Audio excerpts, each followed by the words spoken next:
Yo, what's going on, everybody? My name is sirandrewmc, and welcome to a video explaining how the arc works. This is a video oriented for those who have played my game Caverns and who want to understand a little bit more about the arc. ARC stands for Autonomous Railcar. You could say it's an automated railcar. Yes, this is how all the trains look on spawning. They are suspended in the air, and then they just drop down when the game is ran. So, what exactly is the purpose of the arc? The arc is built to actually run operations and missions and or to transport people to stations so they can start their businesses or start their days, or if they just need to get there to start up a service, if they need to get on a train and do something, or if they're like an unloading team or something and need to get to the station, they need to get on the arc. Now, not saying that any of those are in the game, but if you wanted to do a role play where it had those kind of functions, it is 100% allowed, and the arc is built for that. Basically, it is built for non-human ran transport.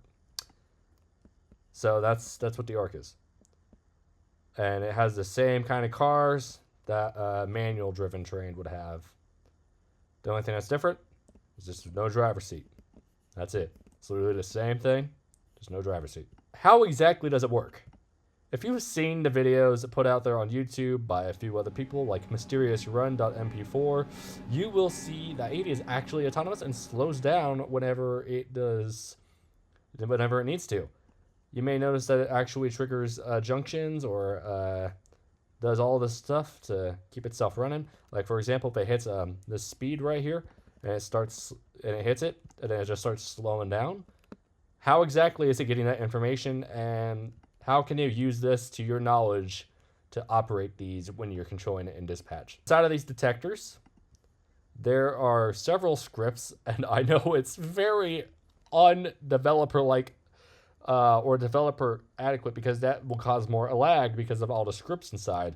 But inside of detectors are a bunch of scripts, and each of these scripts run a different function. Powerbox toggle is for several functions back here. If I go back here into the cave, you will see that there are ventilation ducts, or there's ventilation turbines up on the top, and these start up based on a power box.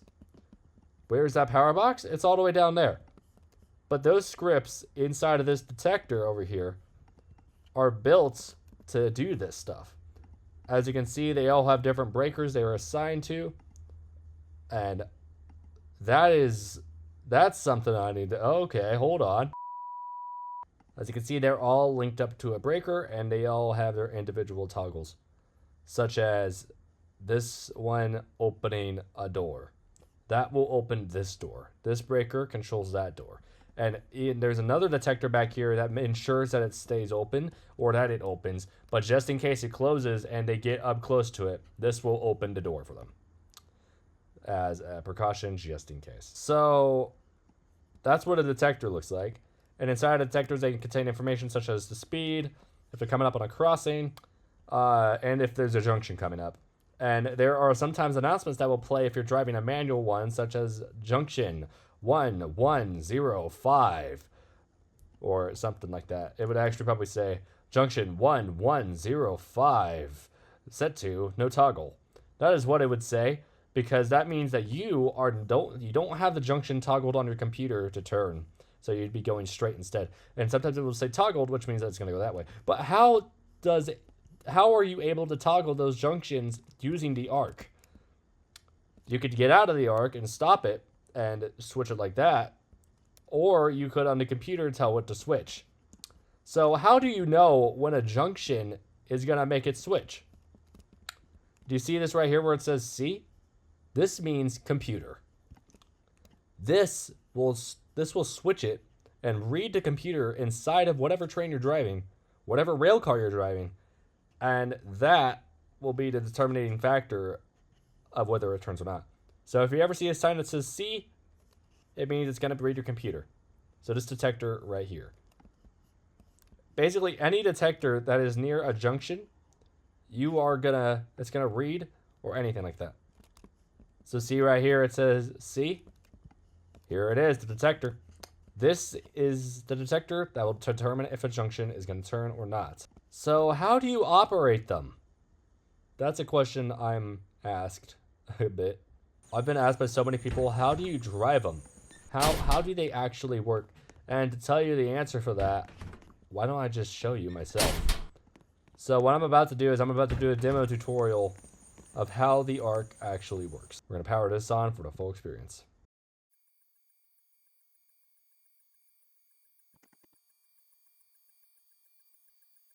So how do you drive the arc? Well, first of all, you need to be in the dispatcher situation. This is my favorite seat. This is my favorite seat. This is my seat. If you sit here, you are committing a war crime. Remember that. Oh, and would you hear that? It's the midday chime. Yeah, so this is a midday chime. Just a little fun fact. And that goes off whenever it is noon in the game. So, do not be alarmed. You're going to click the computer screen, and then here's your dispatch station. This displays the different zones and the different things. This purple line right here distinguishes Zone 1C and Zone 2C. So if you hear someone say, I'm in Zone 2C, they're in this area down here. If they're in Zone 1C, they're in this giant loop. There are 2 arcs in the game as of March 5th. There's this arc, and then there is this arc. And as you can see, I am clicking on the engines of those trains. So you can tell which one is the engine and then which one is the consist engine. Basically the engine that's helping push. And it's distinguished by ARC and RCC. RCC standing for Railcar Consist. ARC, Autonomous Railcar. And to activate or to take control of the arc, what you're going to do is you're going to click the head of the engine, and you're going to see this menu pop up. In this menu, you have the following buttons: passenger, not stopping here; junction, emergency stop; start engine, stop engine; terminating, and awaiting clearance. The differences between the arc and a manual driven train is it's going to ask for clearance. This gives you time to figure out everything else while you're dispatching. And once everything's figured out, you can give it clearance to move on, and it will go. So it's basically a fail-safe check to make sure that everything's good to go before it departs. The arc we have specifically activated right now is this arc that's sitting at Lightning Ravine. And for those who don't know, I am going to build Lightning Ravine to actually be like a little dormitory area. So this station will be used, and it will have purpose. So let's go ahead and start the engine. It goes through a startup sequence, pretty unique on its own. And what it does first is it starts the rear engine, and then it will start the front engine.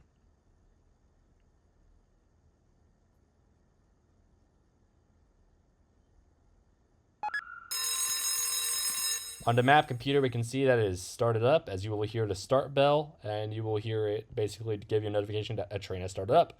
And now we have an arc running. So to start this up, once again, click on the engine head. And yet, it gets harder each time. And as you can see, once it's started up, it has a waiting clearance button. So now what we need to do is we need to give it clearance to move on. But first, we need to check exactly where are we going to take this. Are we going to go to Alpha Yard? Are we going to go to Mount Thor? Or are we going to go to Omega Yard? We can determine this by clicking the Add Stop button. Now, this doesn't actually tell the arc where to go. This instead will tell the passengers what this train is going to do. So, for instance, if we input Alpha Yard, and then we input Mount Thor, and then we input Omega Yard on the Add Stop list, and R1 is actually stands for Route 1, but you don't need to worry about that quite yet, as I am still working on it. So don't bother with it, please. It's going to show those 3 stations on the schedules. Now, as we can clearly see right now, here is the schedule, and it says it's not in service. So we can't actually see what these stations are going to say. But if we switch it to passenger service and we go back out and look at that again, it's going to say Alpha Yard because we add that on the next stop. It will also show the list of these stations when it gets to the station, which I will show you when we go there. So what we're going to do now is, because it's waiting for clearance and it's started up and it's fully ready to go, we're going to click awaiting clearance. And this will give it the clearance to move on.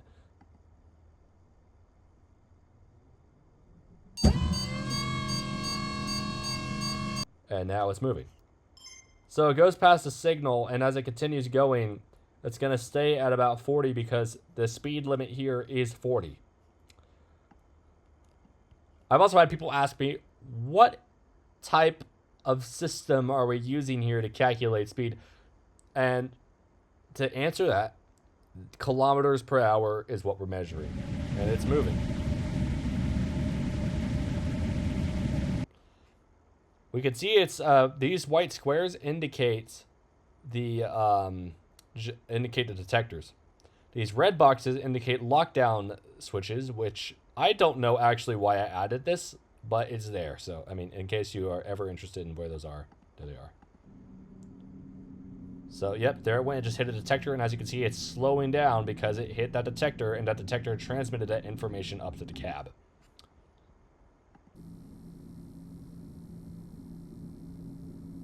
As it hits this detector, it's going to tell it whether a junction it wants to turn or not.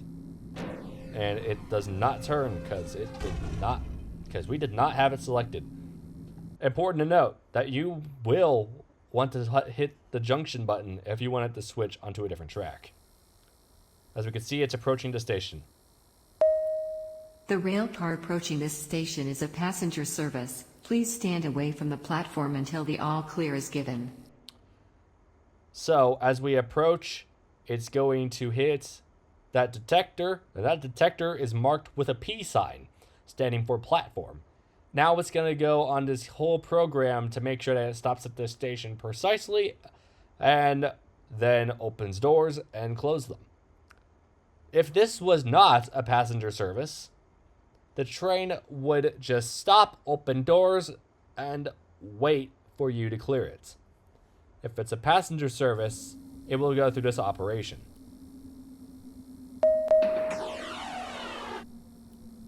Please note, I am not touching any keys or any controls of any sort. The train is doing this on its own and will notify us when it is done.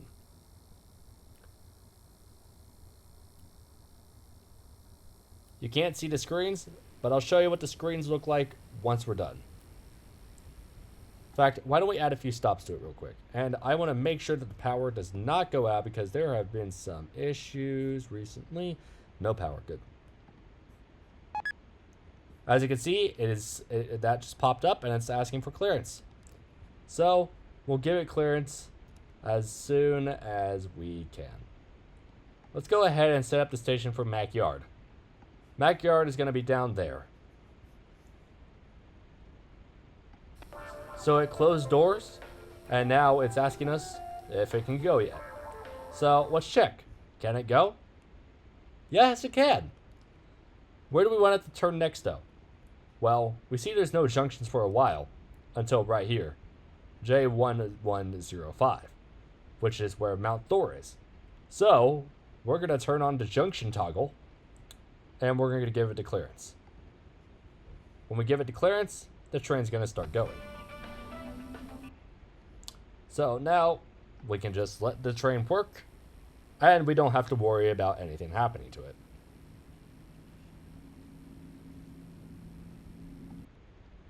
However, always make sure to monitor it using cameras, just in case something did happen.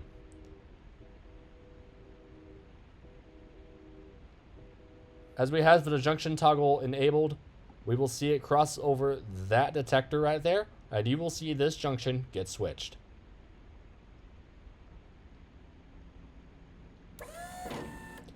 Because it passed over and it read the computer system and it reads junction toggle.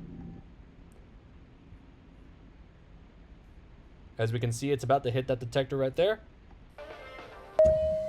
The rail car approaching this station is a passenger service. Please stand away from the platform until the all clear is given. You can see right there on the screen, it displays the stations that we have set up on its schedule.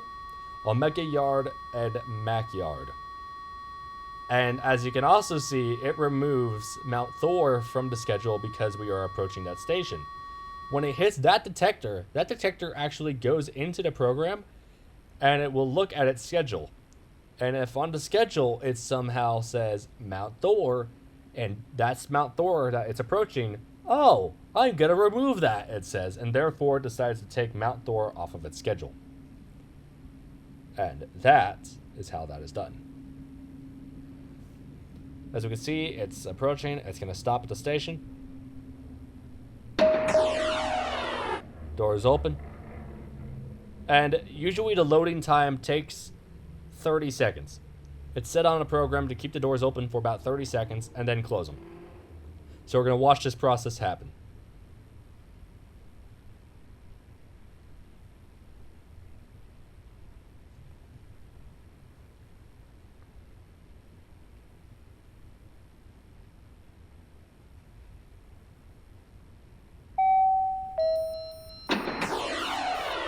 Once the doors are closed, we are currently awaiting clearance to depart. Thank you for your patience. So it basically notifies the passengers that it is awaiting clearance to move, as well as giving us the notification saying, hey, I'm ready to go. Are you going to dismiss me or not?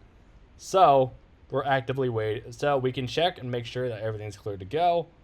And from the looks of it, we can go. You might also notice that the signals are caution, slow, and stop.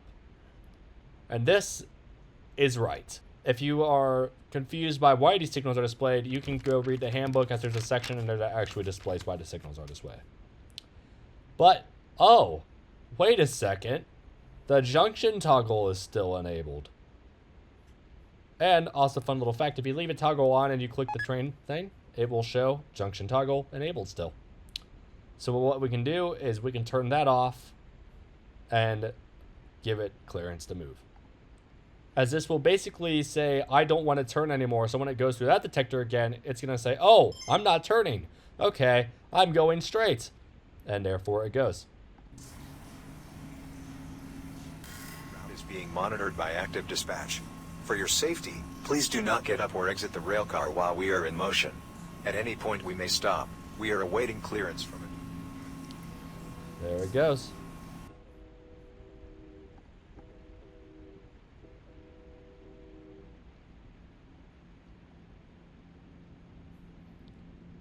As we can see here on the junction, when it goes over that detector, and we don't have the junction toggle enabled, it will go straight because we don't have junction enabled. Always note, if junction is not enabled, it will go straight. If junction is enabled, it will turn. And reminder, if there is a train occupying the other platform and we have junction on, it's going to turn, and it might just hit that train. So remember to always be monitoring the arc and its status. Once again, it hit platform, and it's going to read, and it's going to do a station stop. Now, if you don't want it to stop at a station, you can always select not stopping here and enable that, and it will make sure that the arc gate stays going and it does not stop at that station. And also, it will say at the station that I will not be stopping here. Essentially, driving the arc is like driving one of those regular driven trains on here on the sim. Once again, we're waiting 30 seconds for it to dispatch.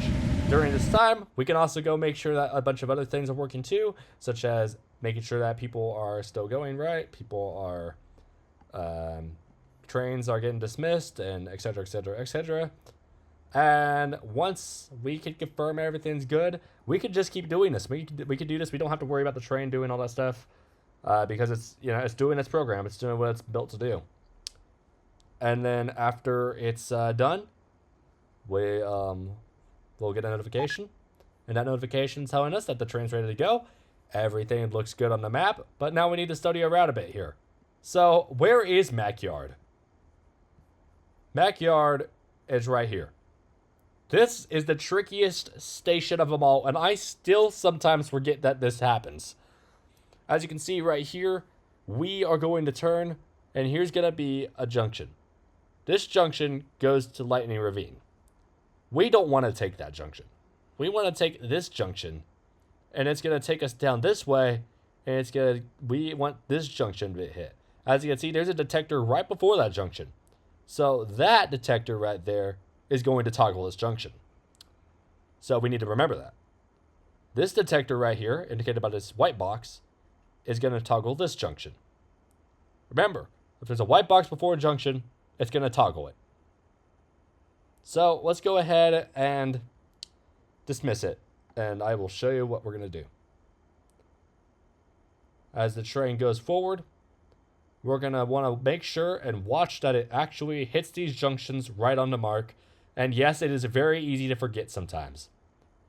I've seen so many people drive these arcs, and when they do, they accidentally leave the junction toggle on, and bam, it hits right into the rear of this train. And this red light doesn't do enough time to stop them, so it's going to hit the train. So always remember, if you're going through this one, make sure to turn off the toggle right before you go through, because this is what you want to try and hit right there. As you can see, it's going past that junction. So what we're going to do is we're going to switch on to junction toggle. And when it hits that next detector up there, we will see that it's going to turn.